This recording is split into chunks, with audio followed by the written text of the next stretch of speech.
Aloha everyone, welcome back to Kaimana Conservation. This is going to be a really short and sweet introduction just because the sun has already gone down. Back by popular demand, we are doing another night dive today. As you guys can see behind me, we got Mala Ramp or Mala Wharf. That was actually the first video that I ever did, the first dive video that I ever did.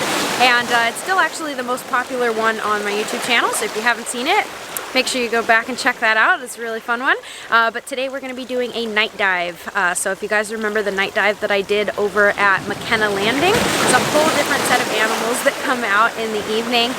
So we're hoping to see all kinds of fun invertebrates that come out, maybe a couple sharks that are more active at night. Fingers crossed, you never know what we're going to find. That being said, the sun has gone down. We're going to make sure that we can get up in the light, and then we'll hop in once it starts to get dark. See you guys there.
Everyone, I hope you guys enjoyed the footage of that night dive. It was such a good dive.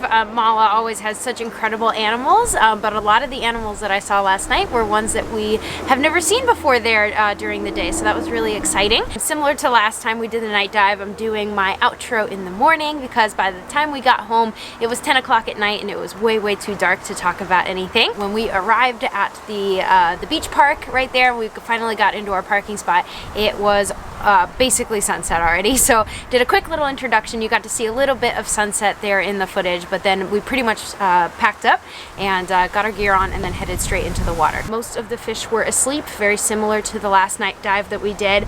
Turtles were asleep as well. The site is known for its turtle inhabitants, so every time you turned around or went around a corner, there was a turtle like tucked into a nook and it was sleeping, so we had to be careful that we didn't wake any turtles. There were a couple of fish that were up and swimming around. We saw a couple of porcupine puffers and trumpet fish, which are known for hunting at night, but this is really where we see a lot of our really cool nocturnal invertebrates come out. One of the first ones that we saw right off the bat, and Brian just like lost his mind because he'd never seen one before, was called a mole cowrie.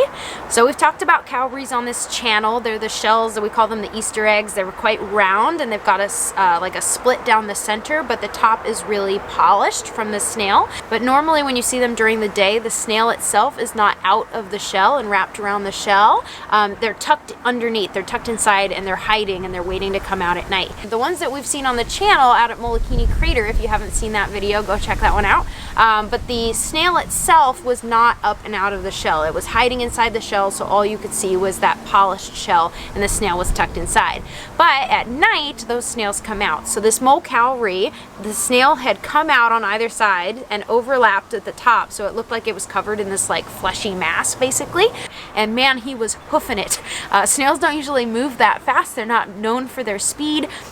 However, this mole cowrie, we put our hand down to kind of like measure his movement at one point, and he just like zoomed right past it for a snail, zoomed for a snail.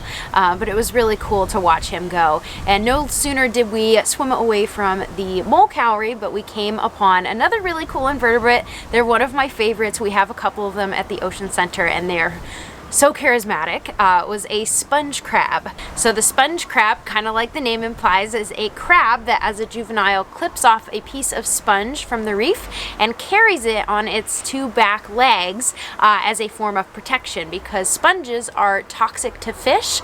So it's basically like having a little toxic protection helmet for that crab. And as it grows, they continue to clip larger and larger sponges off of the reef, and they curate those sponges to make sure that it is basically covering most of them and keeping them protected. The sponge crab that we saw was so cool. He was huge. I don't think I've ever actually seen a sponge crab that large before. The body itself was about this big. It was about the size of a football, and then the legs protruded out from that. So he actually stood about a foot off of the bottom. So it was a very large sponge crab. That being said, his sponge was a little wimpy. Usually the sponge on a sponge crab is large enough to cover a majority of their back. But his didn't cover much more than just his back legs, and it kind of drooped over. No offense, little guy. But so that was really, really cool to see, and he was definitely hustling it across the sand, possibly looking for a new sponge. So at some points we just kind of laid down on the sand on either side, put the GoPro down, and just let him do his thing. It was a little bit surgy and it was getting surgier, so we decided to start making our way back. On the way back though, we had a couple of other cool spots, one of which I am so excited to tell you was a frogfish. Frogfishes are extremely difficult to find, especially if they are not moving around. In my opinion, they're even harder to find than octopus, because octopus have a specific shape, but frogfish are known to have like all kinds of like little weird markings and kind of appendages on them, so to speak, like these little like hairy looks almost that make them blend in incredibly. So we finally got that frogfish video for you guys. The first one is it just kind of sitting really still on the reef, and then in the second clip it finally did move, and that was really cool because you got to see it using its pectoral fins, which don't look like normal fish pectoral fins. They look like feet, and so it was kind of using its feet a little bit like a tripod. Picture like a seal or a sea lion with its movements, because it's very similar, and I think they look so derpy, which is why I wanted to show you guys, but you just kind of like clambered across the reef. Hopefully we'll be able to find some more. They can be upwards of the size of a basketball. I've seen some really large ones before. This one was only about the size of a tennis ball, but it was still really cute to see, so that was really awesome. And last but not least, we had another really cool invertebrate encounter towards the end of the dive. It was actually very close to the end of the dive, which means that we were in surgier water, so it was a little bit difficult to capture a lot of footage for you guys because we were swaying back and forth, and it was really hard to hold still, and so was he. He was kind of scrambling back and forth across the rocks, but we saw an anemone crab. So basically very similar to the sponge crab, the anemone hermit crab as a juvenile will clip off anemones from the reef, and it will secure them to its shell and then uses that as a form of protection. As it grows older and upgrades its shell, it will actually move those anemones with it. The anemone crab that we saw last night had over 10 different anemones on it. His shell was about this big, about the size of a softball. So he's been growing for a while and collecting his anemones over time. So it was really cool to see the anemone crab, even if it was a little bit difficult to keep up with him there towards the end. So all in all, it was a really good night dive. I hope you guys enjoyed it as much as I enjoyed making it. If you guys like these night dive videos and you want me to continue doing more, let me know in the comment section. I chose the one that was the most popular on my diving video adventures so far, but if there's one that you'd like to see next specifically, make sure that you let me know down there. We'll see about organizing our next night dive. Thank you guys for watching, and I'll see you guys next week. Mahalo!